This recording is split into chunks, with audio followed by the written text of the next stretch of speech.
বউ আমার সাথে খুব খারাপ ব্যবহার করে, তুই তুকারি করে, বাসায় চিল্লাচিল্লি করে, এতে আমার খুব কষ্ট হয়। আমার বউ এখানে উপস্থিত আছে, আমার বউকে কিছু নসিহত করুন প্লিজ। যে ভদ্রলোক প্রশ্নটি করেছেন, আমার মনে হয় যে আজকে বউকে তিনি ফুসলে ফাসলে আনছেন এই উদ্দেশ্যে, যাতে করে উনি ওনার দায়িত্বটা, ওনার কাজটা আমার হাতে তুলে দিলেন যে আমার স্ত্রীকে আপনি একটু নসিহত করে দেন। আমি এই জন্য বলি, এই প্রশ্নগুলো তো শুধু প্রশ্ন না, এগুলো কোনোটি আছে, এগুলো এক একটা আলপিন।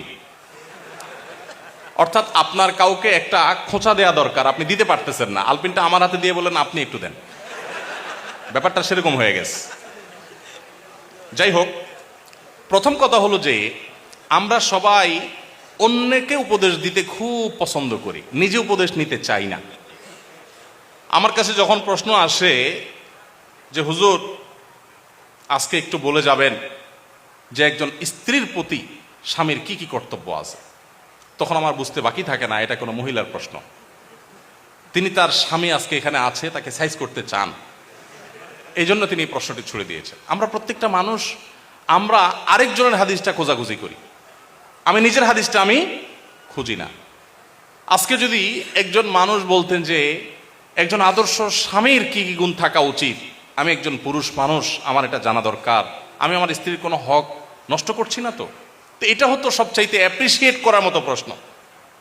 ঠিক একইভাবে কোন স্ত্রী যদি জানতে চাইতেন যে আমি কিভাবে একজন আদর্শ মুসলিম স্ত্রী হতে পারি, সেই গুণগুলো কি কি আছে যেগুলো আমাকে অর্জন করতে হবে, আপনি একটু বলে দেন, তাহলে সেটা হতো আদর্শ প্রশ্ন। নিজের পরিবারে কেউ ভুল পথে থাকলে প্রশ্নের মাধ্যমে তার সংশোধন কামনা করাটাকে আমি দোষের বলে মনে করছি না, কিন্তু এই প্রবণতা থাকা যে সব সময় আরেকজনকে সোজা করবো বাট আমি পুরাই বাঁকা থাকবো, এটা কখনো বুদ্ধিমান মানুষের কাজ হতে পারে না। তো যাই হোক, কোন নারী, কোন স্ত্রী তার স্বামীকে যদি তুই তোকারি সত্যিই করেন, এটা খুবই জঘন্য এবং অত্যন্ত ভয়াবহ একটা ব্যাপার, অত্যন্ত ভয়াবহ একটা ব্যাপার। এবং একসাথে থাকতে গেলে কিছুটা বাদানুবাদ, কিছুটা উচ্চবাচ্য হবেই, কিন্তু তাই বলে তুই তোকারি পর্যায়ে চলে যাওয়া, চিল্লাচিল্লি পর্যায়ে চলে যাওয়া, হাতাহাতির পর্যায়ে চলে যাওয়া, এটা খুবই ডেঞ্জারাস, খুবই ভয়াবহ। দেখুন, একজন স্ত্রী সামলানো কঠিন না একাধিক স্ত্রী সামলানো কঠিন? একাধিকটা কঠিন না? প্রিয়নবী সাল্লাল্লাহু আলাইহি সাল্লামের স্ত্রী কতজন ছিলেন?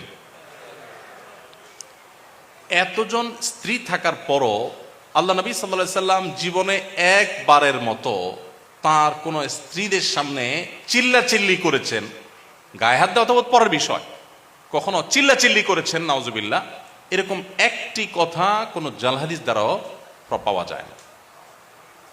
তার মানে কি তাদের মধ্যে কিছু হয় নাই? বহু কিছু হয়েছে, এমন এমন জিনিস হয়েছে আমরা মনে করি যে কিছুই হয় নাই, বহু কিছু হয়েছে। হ্যাঁ, বহু কিছু বলতে আমরা যেগুলো মনে করি এরকম না, মানুষ হিসাবে তাদের মধ্যে অনেক কিছু হয়েছে। এক স্ত্রীর ঘর থেকে মধু খেয়ে এসছেন, হাফসা রাদিয়াল্লাহু তাআলা আনহা, আয়েশা রাদিয়াল্লাহু তাআলা আনহা দুজন সল পরামর্শ করলেন যে ওনার বাসায় যায় মধু খাইলো, সতীন হিসাবে একটা ঈর্ষা থাকে, তো আমরা ওনাকে আসলেই বলবো যে আপনার মুখ থেকে মাগাফিরের ফলের গন্ধ আসতেছে। ঠিক ওই প্ল্যান অনুযায়ী রাসূল আকরাম সাল্লাল্লাহু আলাইহি ওয়াসাল্লাম আসার পর বলতেছে, আপনি কি মাগাফির খাইছেন? মাগাফির গন্ধ আসতেছে কেন মুখ থেকে? রাসূল সাল্লাল্লাহু আলাইহি ওয়াসাল্লাম বলেন, না তো, মাগাফির তো খাই নাই, এটা খুব দুর্গন্ধ জাতীয় ফল, এটা তো খাই নাই। উনি আবার মুখে দুর্গন্ধটাকে খুব অপছন্দ করতেন, জিবরিল আসতো তার কাছে সবসময়। তো এবার ওনারা আবার আইডিয়া দিচ্ছেন যে আপনি মধু খাইছেন, মাগাফির খান নাই, হতে পারে পাখিয়ে ওই মাগাফির খেয়ে এসে মধুতে মুখ দিছে।